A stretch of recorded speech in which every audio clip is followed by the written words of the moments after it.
Dr Mohammed Sanusi, Secretary, Nigerian Football Federation. It's great to have you join us on the program, sir. Thank you very much for having me. All right, quickly, let's begin with the Unity Cup.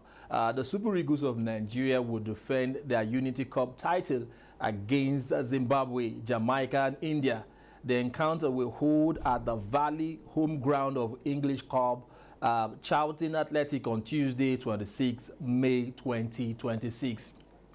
Jamaica, the Reggae Boys as they are called, will take on India in the second semi-final following day at the same ground. The third place playoff and the final will also be played at the Valley on Saturday, 30 May 2026. All right, so we would like you to tell us, in terms of players that will be participating in this Unity Cup, first of all, how much of our regular players, in case of the ones we know or most Nigerians are familiar with, will be playing at this Unity Cup? Thank you very much, NTA. Let me tell you that the essence of the Unity Cup course is to make sure that every year we come together as a Nigerian team alongside the teams that are going to play in that tournament for a friendly match, and of course to also look for players that would likely make of the national team. And having said this, what we expect, of course, is to see players of Nigerian extraction, whether playing in Nigeria or outside Nigeria, for that competition. You know that I have always been telling you, in Nigeria, if you are looking for talent, you discover one, there are yet many undiscovered. So we have so many Nigerians, both from abroad, that will be given chance to take part in the Unity Cup. It is likely that you see home-based players that are playing in Nigeria, alongside those that have not been called before for that competition. You are not likely to see the likes of Osimhen and the rest of them. All right, thank you for that clarification or highlight, if you like. My next question would actually border on your assessment of the quality of teams like Jamaica, Zimbabwe, and India, that the Super Eagles of Nigeria. How be it Team B, most probably because you said there's a high chance we'll be seeing more of our home-based players feature in that Unity Cup. How do you assess these other countries that will be participating in the competition and of coming in the tournament now? And how do you fancy our chances of actually clinching the title? Well, let me correct the impression that the team that is playing is called Team B. It's not Team B.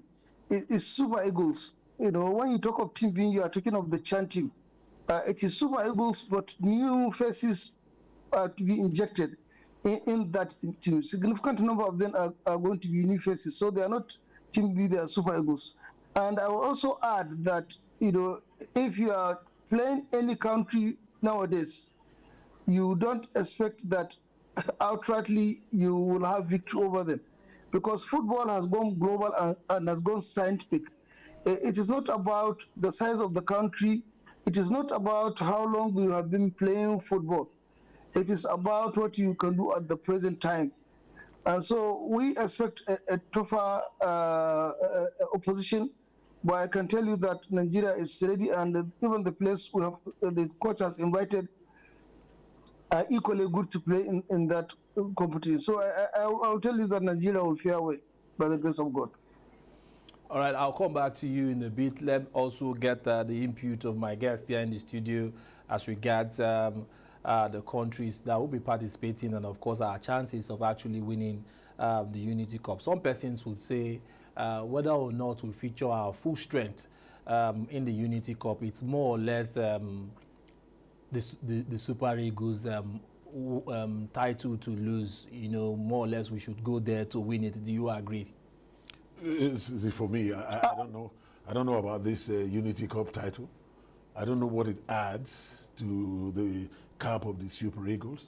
So I think for me, in playing the Unity Cup, I believe it's an opportunity to test new players, looking forward to future competitions where the Super Eagles may partake, and then getting new players for future tournaments of Nigeria. I don't really think it's about winning. If you ask me personally, I don't go about saying we're winning the Unity Cup. Where does that stand in the world of the ranking hierarchy? Of Say where does that trophy rank? Maybe the Secretary General and the members of the NFF will be joyful if they win it. But for me, as a Nigerian and as a sports writer, what I want to see is that the coach is able to be bold enough to get new players so that we can have three players in one position in the Super Eagles going into the future. We saw what happened through the qualifiers, while things happened because one player was not there or two players did not come. So we need to fill those gaps as the years and time goes by. So for me, if the coach can get us new players, let's test them out and see what they can do in the future. That will be all for me. All right, rightly put there. Let's come back to Dr. Mohammed Sanusi. Dr. Mohammed Sanusi, if you can hear me, this is on the area. This is on the area of logistics. We are aware that the tournament, that's the Unity Cup, is supposed to kick off the May 26th. That's correct.